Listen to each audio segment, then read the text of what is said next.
we are going to talk about government's approach. अब government का approach क्या था?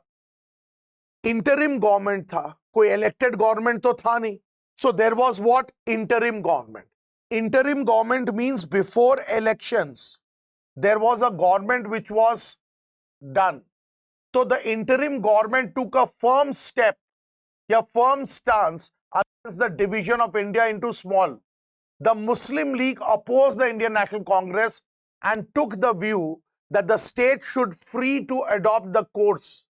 So Sardar Patel was India's deputy prime minister and home minister during the crucial period immediately followed after independence. अब देखो, interim government जो था, interim government का मतलब right after independence, before the first elections. हमारे देश में जो फर्स्ट इलेक्शंस हुए थे वो मार्च, मतलब वो 1952 में खत्म हुए. तो फर्स्ट गवर्नमेंट जो बना, इलेक्टेड गवर्नमेंट, वो 1952 में बना.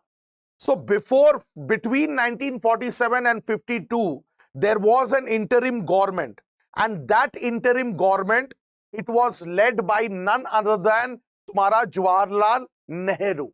And Jawaharlal Nehru and the interim government, they took a very firm decision. और firm decision ये था कि they said that India cannot be divided into small principalities. छोटे छोटे जगहों में इंडिया को हम डिवाइड नहीं कर सकते. But what was the reply off the Muslim league? Muslim league ने इंडियन नेशनल कांग्रेस के इस स्टेप को अपोज किया. मुस्लिम लीग ने बोला कि नहीं नहीं, ये जो प्रिंसली स्टेट्स है इनको फ्री छोड़ देना चाहिए. They should decide their fate. ये इंडियन गवर्नमेंट जो कर रहा है कि भाई नहीं, आप अलग नहीं हो सकते हो, ये गलत है. और उस समय में when there was the interim government, underline it, ये बहुत इंपॉर्टेंट पार्ट है कि जब इंटरिम गवर्नमेंट थे तो who was the home minister and who was the deputy prime minister? The home minister and the deputy prime minister was Sardar Patel. ठीक है, तो सरदार पटेल हमारे होम मिनिस्टर भी थे और डेप्यूटी प्राइम मिनिस्टर भी थे. एंड सरदार पटेल, जैसे बोला जाता है ना कि अगर ये प्रिंसली स्टेट्स को कोई इंडिया में लेकर आया तो इसमें सबसे बड़ा रोल सरदार पटेल का है. ठीक है, सबसे बड़ा रोल सरदार पटेल का है, because he was the person who convinced each and every princely state either through negotiations और थ्रू फोर्स. जैसे हैदराबाद मान नहीं रहा था, नवाब ऑफ हैदराबाद, तो सरदार पटेल ने क्या किया? आर्मी भेज दिया. ठीक है, तो आइदर बाय नेगोशिएशन और थ्रू फोर्स उन्होंने ये 565 प्रिंसली स्टेट्स को इंडिया के साथ जोड़ा. इसीलिए सरदार पटेल का यहां पे नाम दिया गया है.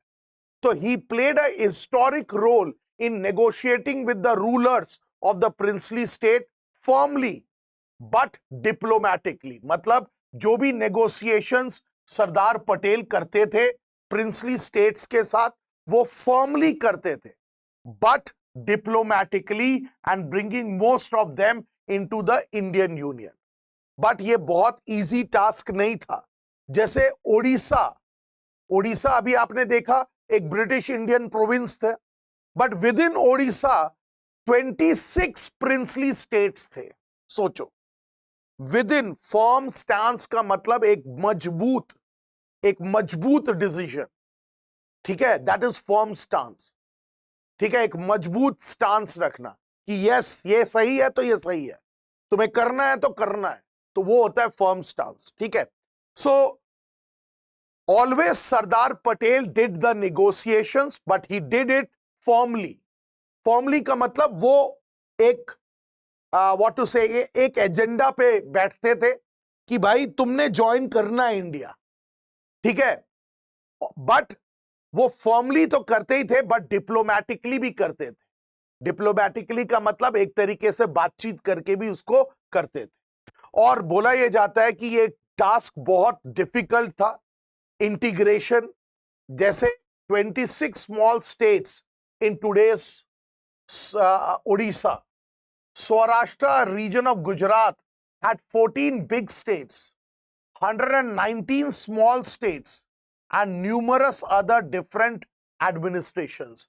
तो सोचो कितना ज्यादा डिफिकल्ट था. तो इसमें this is the part for MCQ. ठीक है, this is the part for MCQ. MCQ कहां से आ सकता है? ये ब्लू टिक कर रहा हूं, from here and from Sardar Patel. ठीक है, from two areas the MCQ can come, either from Sardar Patel और फ्रॉम दीज वेरी थिंग्स. कि ओडिशा में कितने स्मॉल स्टेट्स थे? 26 स्मॉल स्टेट्स. सौराष्ट्र, आज सौराष्ट्र गुजरात का एक पार्ट है.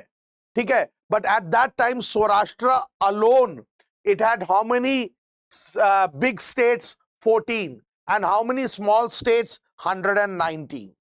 तो ये आपका है. ठीक है, क्लियर? Everyone clear? चलो, अब यहां पे एक क्वेश्चन आता है, दैट इज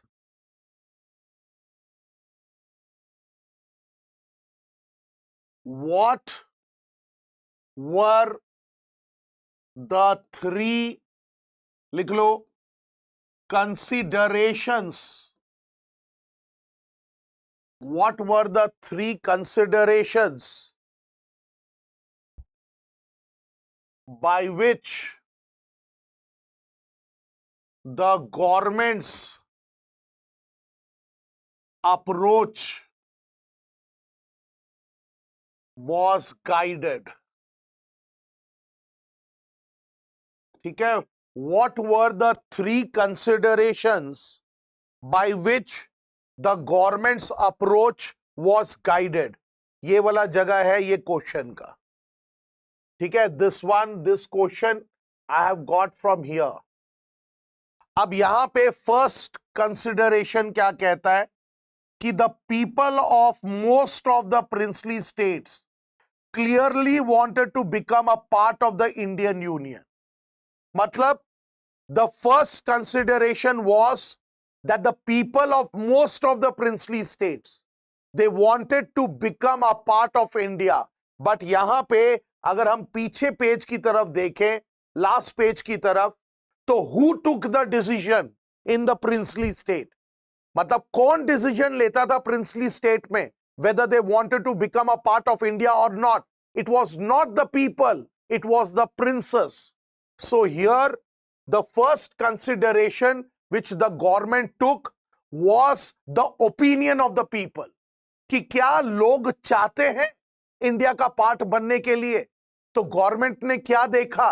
गवर्नमेंट ने देखा कि in most of the princely states or in nearly all of the princely states, it was the people who were willing to be a part of India. This was the first you can say consideration.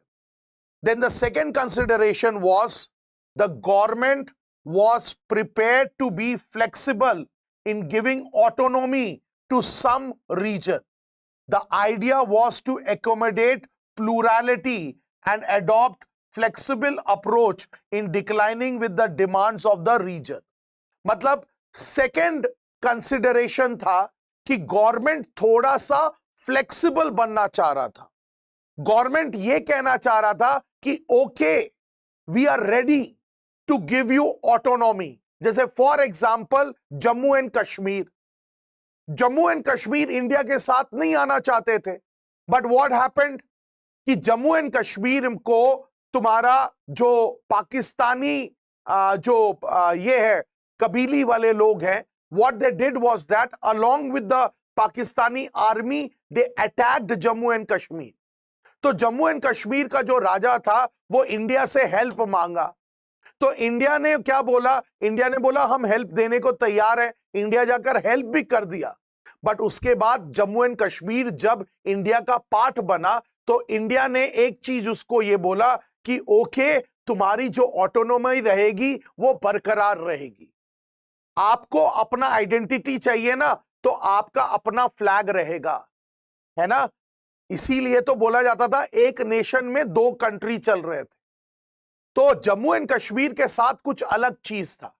तो कहने का मतलब ये second option it is truly going with Jammu and Kashmir कि government of India ने ये बोला कि it was prepared to be flexible when it comes to giving autonomy to some regions so that plurality को accommodate किया जा सके और उस डिमांड के उस रीजन के डिमांड को माना जा सके। अब एग्जाम की तैयारी को और बेहतर करने के लिए हमारे चैनल को लाइक, शेयर और सब्सक्राइब करना ना भूलें।